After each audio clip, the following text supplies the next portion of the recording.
আজি মই বনাব ওলাইছোঁ কচু। এয়া মোৰ বাৰীৰ কচু, আপোনালোকে চাব পাৰে। ইয়াতো আছে আৰু মোৰ বাৰীৰ কণ বিলাহী। এয়া চাওক, আজি কণ বিলাহী দি কচু তৰকাৰী বনাম। আপোনালোকে চাব মই কেনেকৈ ৰান্ধো। ঠিক আছে, এয়া কচু এতিয়া ধুই আনিম। কাটি ল'লোঁ, ভালকৈ চাফা কৰি ল'লোঁ। কচুখিনি মই ধুই পখালি ল'লোঁ। এতিয়া মই কেৰাহীত দিম, চাব পাৰে। বাহিৰতে ধুই কিনি বাহিৰতে দিছোঁ।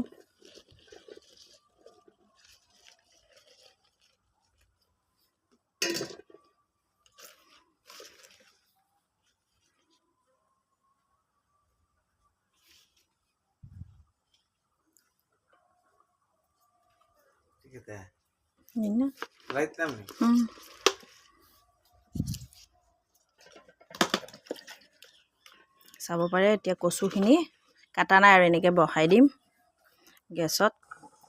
এতিয়া মই গেছত বহাই দিলোঁ। এতিয়া ল' ষ্টিম কৰি ঢাকি দিম। কৈছে এতিয়া পানী অকণ দি দিম।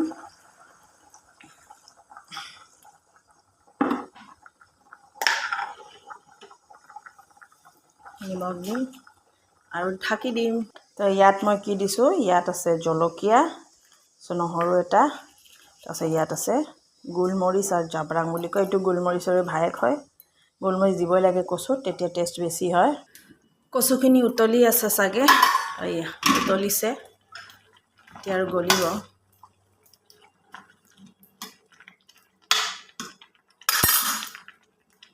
এতিয়া মই আলু বইল আছে আধা, তাকে দি দিওঁ। আলু দিলে গ্ৰেভিটো ঠিক হ'ব। আপোনালোকে দালি দি বনাব পাৰে, কিন্তু মই দালি দিয়া নাই। এতিয়া আকৌ ঢাকি দিম। তাৰপিছত এয়া কি, এয়া আদা, এয়া নহৰু, জলকীয়া, জালুক গুটি আৰু জাব্ৰাঙৰ পেষ্ট হয়। আদা নিদিব দেই, কচু আদা দিলে খজুলি হ'ব। কচুখিনি উতলি আছে। এইয়া চাওঁ কচু, এইয়া কচুৰ অৱস্থা। ইয়াত ক'লা আৰু বগা কচু দুয়োটাই আছে। কিমান ধুনীয়াকৈ গলিছে। ক'লা কচুটো বহুত ভাল হেল্থৰ কাৰণে, ব্লাড হয়, লিভাৰৰ কাৰণেও ভাল। এতিয়া মই নহৰু আৰু জালুকৰ পেষ্টটো দি দিওঁ আৰু জলকীয়া। মোৰ বাৰীৰে কচু, বাৰীৰে কণ বিলাহী, চব বাৰীৰে হয়। পূৰা নেচাৰেল অৰ্গেনিক, কোনো সাৰ চাৰ দিয়া নাই। দালি দিলে আৰু ঠিক হৈ যাব, গাঢ়া হৈ যাব। মই আলু দি দিছোঁ দালিৰ জেগাত, আলু দিলেও গাঢ়া হৈ যাব। এতিয়া আকৌ ফুল ষ্টিমত এতিয়া ঢাকি দিম। অলপ দেৰিত ৰেডি হৈ যাব। কিন্তু ইয়াত কোনো অইল চইল ব্যৱহাৰ নহ'ব দেই। মোৰ কচুখিনি হ'বলৈ ধৰিলে এতিয়া, আপোনালোকে চাব পাৰে।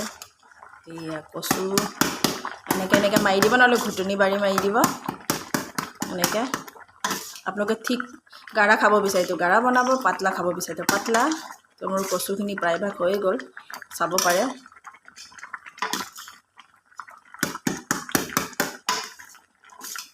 এনেকুৱাত গৰমত কচু তৰকাৰী আৰু গৰম গৰম ভাতৰ লগত খাব বিৰাট ভাল লাগে।